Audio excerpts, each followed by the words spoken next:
Hello and welcome to a new YouTube tutorial by Peakboard. In our video today, we want to give you a closer look at a few scripting basics. In the Peakboard Designer, we use a Lua script engine, so the following scripts are all going to be written in Lua. My visualization today is going to represent a warehouse overview. For that, I've already created a small visualization into which I'm now going to first insert a title. Next, I want to show the current time. For this, I'm going to create a time data source under Data, Add Data. First, I'm going to name this data source, and then I'll set the desired time format, which in this case is hours and minutes. Using drag and drop, I can pull the time data source onto the screen, at which point a text box with the time data source will automatically be created for me. I'm going to position this on the screen and set the formatting and font before I move on to the next step. Here, the warehouse data, which in my case is simply located in an Excel table on OneDrive, is going to be inserted. For this, I'll once again go to Add Data under Data and select Excel this time. I will then also give this data source a name before selecting OneDrive under Source Type. Now I need to authenticate myself to Microsoft so that I can get access to my data on OneDrive. Once I'm finished with that, I can select the desired Excel sheet under Document. In this file, we'll find just a single worksheet, so I'm simply going to click on Table 1 on the drop-down menu. Otherwise, we would also need to find and select the correct worksheet within the larger file. Since the first row in my table contains the column names, I'm going to leave Column Names in First Row selected. I'll also leave Select All selected. I'm going to leave the reload interval at 90 seconds, at which point I'm ready to begin loading the data. In the preview, we can see that we're later going to visualize the current stock of 4 different office supplies. Since this amount is going to be represented by a number, we're going to select Number for the stock column.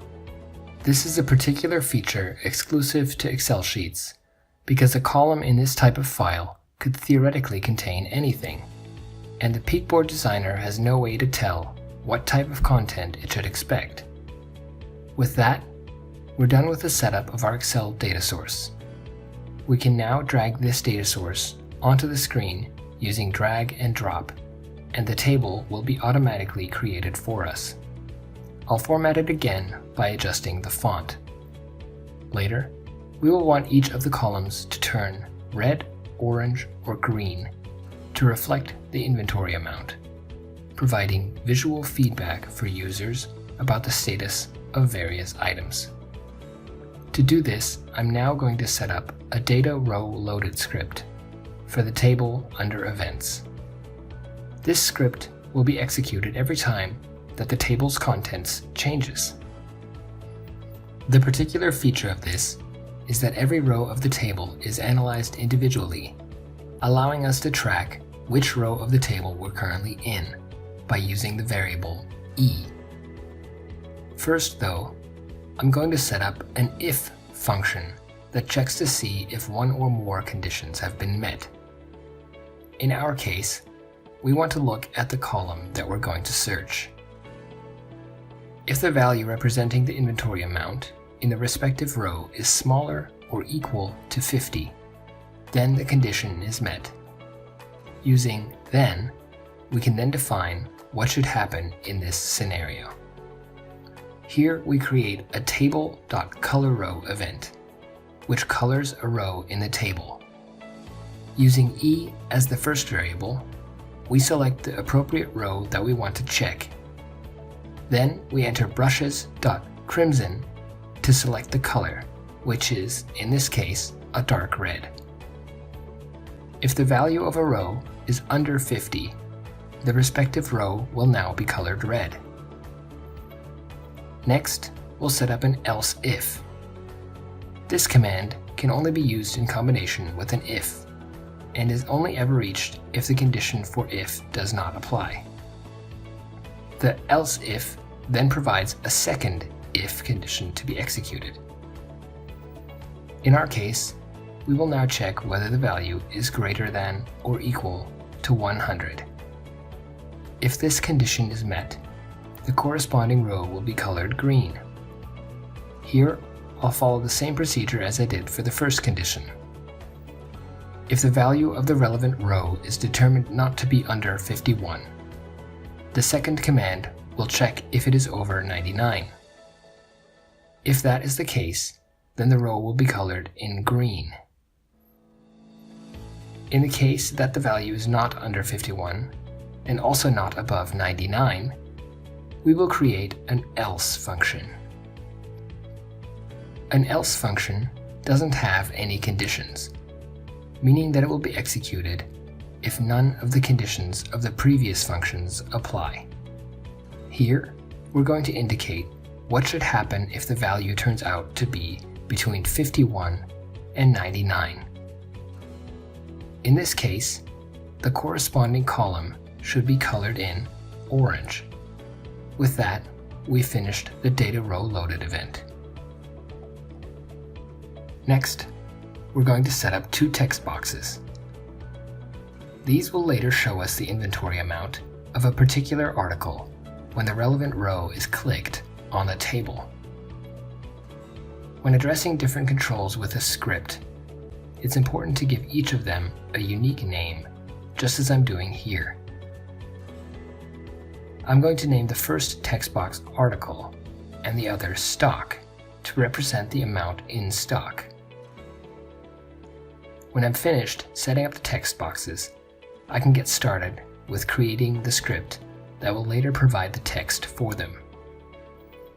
For this, I'm going to create a cell tapped event under the table's events.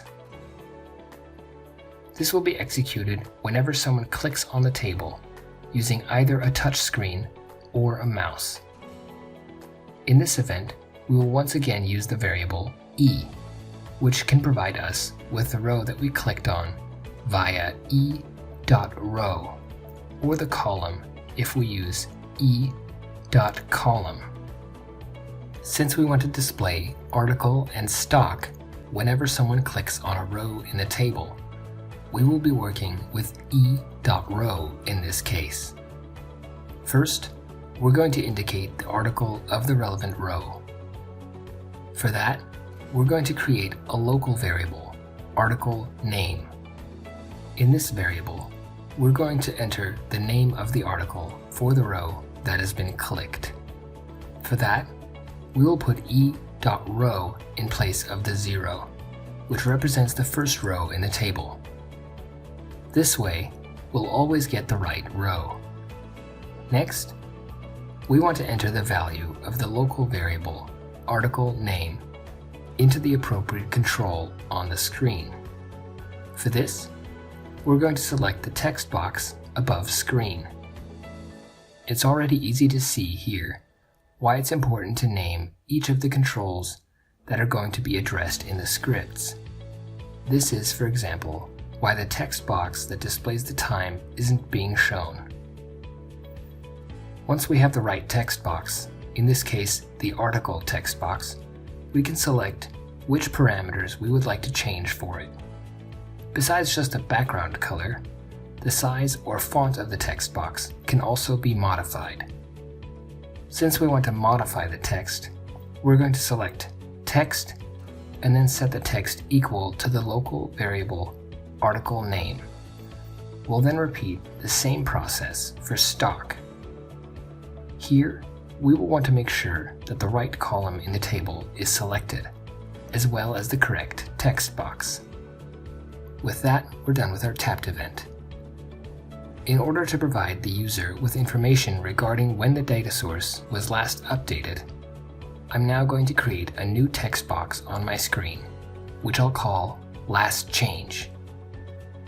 This will be controlled by a script which I'll set up in the next step under the refreshed event of the Excel data source. This script will be executed every time that the corresponding data source is updated. This will be very simple, since we only have to enter the current time in the text box from the data.time data source. After that, we're already done. In the last part of this video, we want to create a somewhat more challenging script, which we will use to enter the time of the previous update into a text box. For this, I'll first create the text box, followed by the variable, which I'm going to name timestamp. The current time should be entered into the variable every time that the Excel data source is updated.